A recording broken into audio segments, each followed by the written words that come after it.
2, 1. New York, NY. LaunchPod starts now. Welcome to the New York Launch Pod, the New York Press Club award-winning podcast and the most interesting new startups, businesses, and openings in the New York City area. I'm your host and New York attorney, Hal Cooper-Smith, and it's January, and normally we would be talking about dry January and going alcohol-free, but we're in quarantine, so I thought, why don't we mix it up and actually talk about alcohol, because that's probably what we need right now.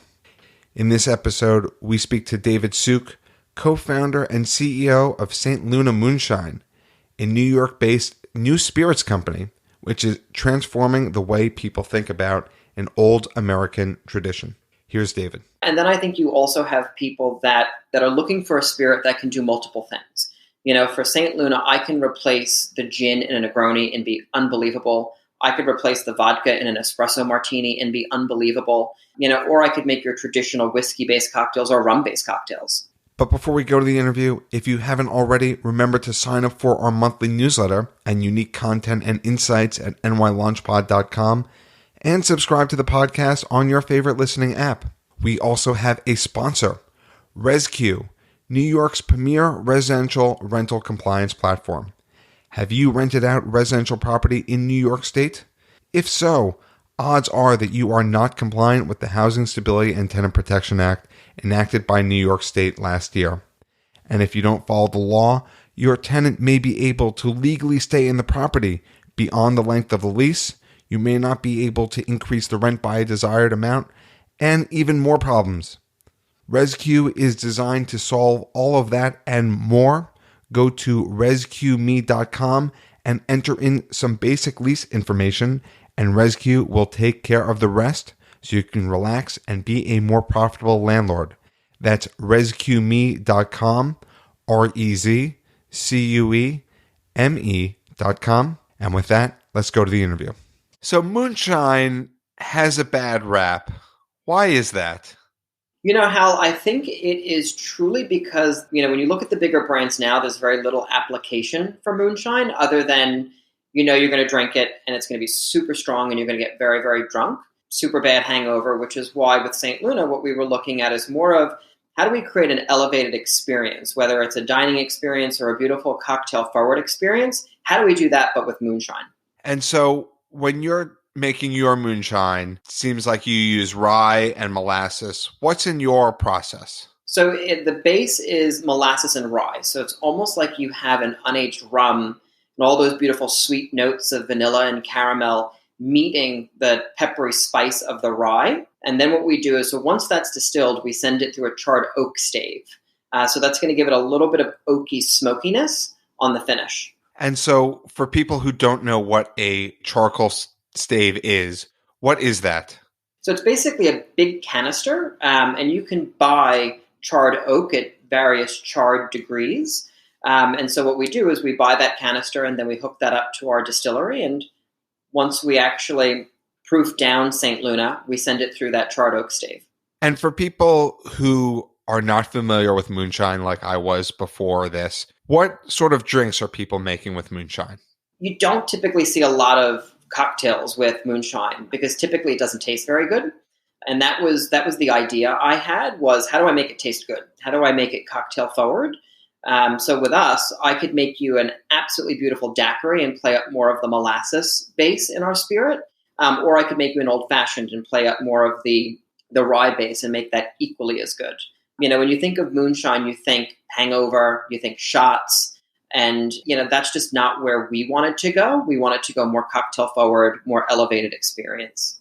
And how come people haven't had this cocktail experience with moonshine? How come it does have that reputation? Kind of the way we started this interview.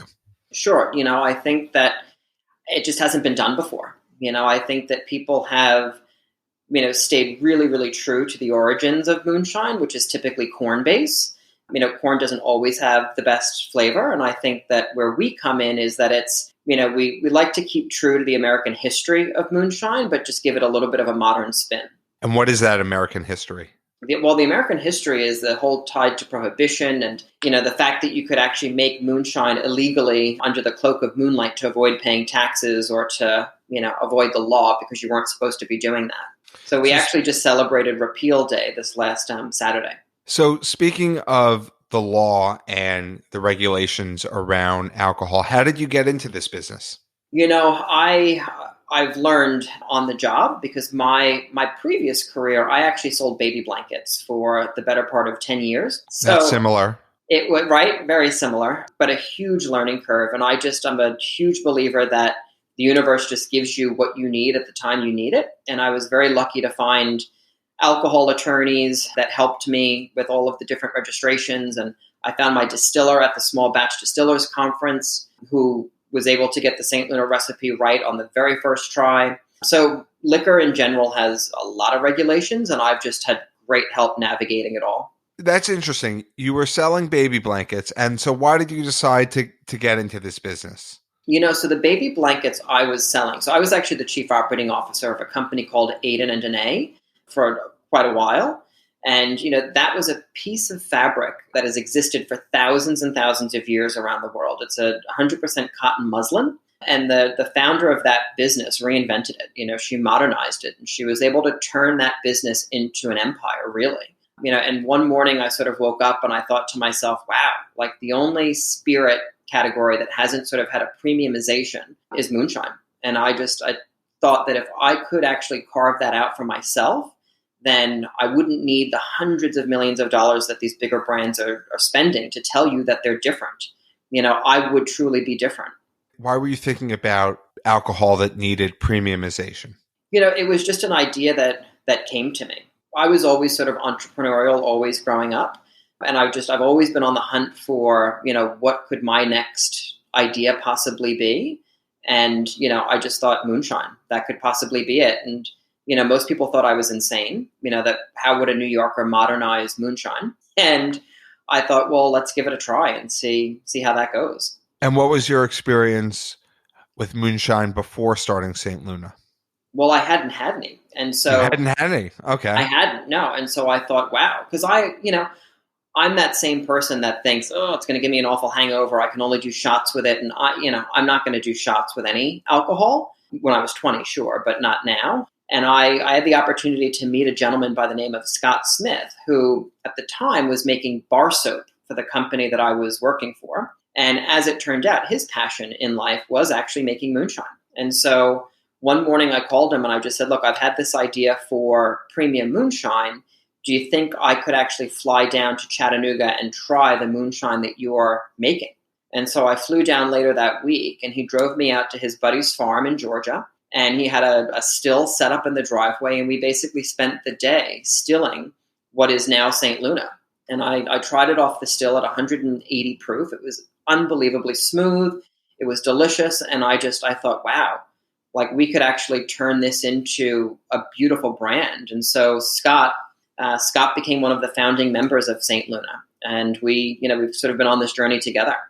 And where are you getting the ingredients and distillation process? So a week after I met Scott, I took the train to Pittsburgh for the Small Batch Distillers Conference. And I had a tiny little sample that I walked around, and I met a husband and wife team out of Statesville, North Carolina. And they said, we could do that.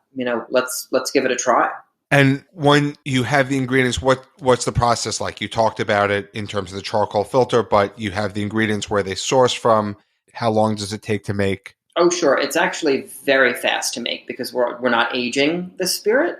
Southern Distilling Company actually grows the rye at their distillery, and then they locally source the molasses. They have everything that they need on site. And so we basically go into fermentation, which we use a quick activated yeast that, takes a matter of days before we're able to actually start distilling.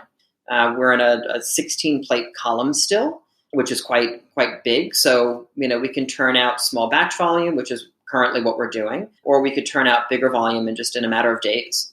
And you're not aging the moonshine. I presume that's because of the moonshine process, correct? It is. So traditionally, you would not age moonshine. And so we've taken the elements of it being overproof. It's not aged.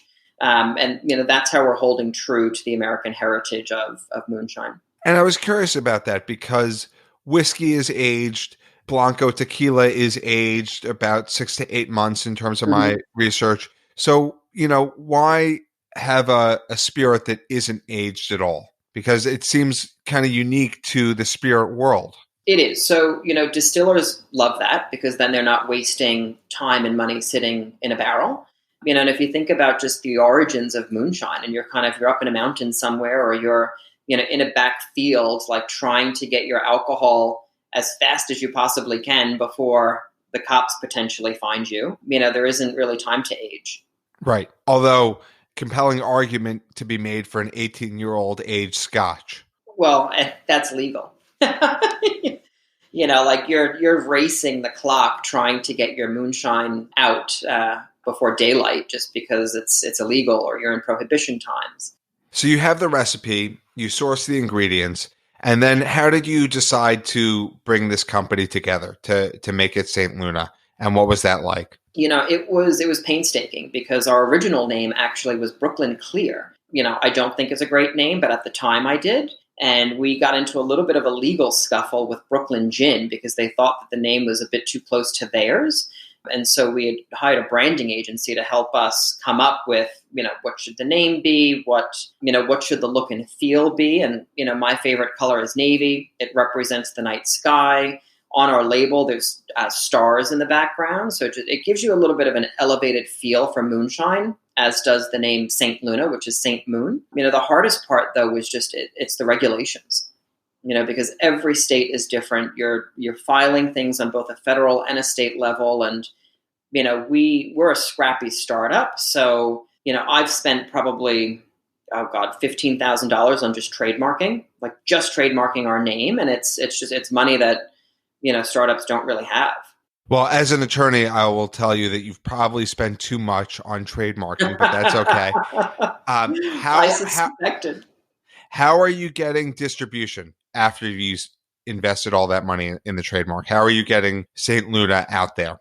Sure, it's twofold. The biggest and most successful way is pounding the pavement, which is slightly different now in COVID times. But pre-COVID, it was just you get a backpack and you've got your samples and you're walking bar to bar, or you're trying to find a friend that potentially may have bartended there or has different connections for you. That was also sort of part of the learning process, and part of the excitement really is, you've spent all this time, or I've spent all this time building a brand and building a product, but the excitement comes from when that person tries it. You walk into a bar, one of the first accounts I sold was employees only, world-renowned bar, and instantly they tried it, they loved it, they carried it. And it's that kind of like what you see when they actually try it that just gets you excited to go, right, I'm onto something. So let's talk about pre-COVID as you're walking into bars, different liquor stores. How are you marketing and trying to sell moonshine? Particularly because I have to imagine that a lot of bartenders or liquor store owners are not necessarily thinking about moonshine as a category.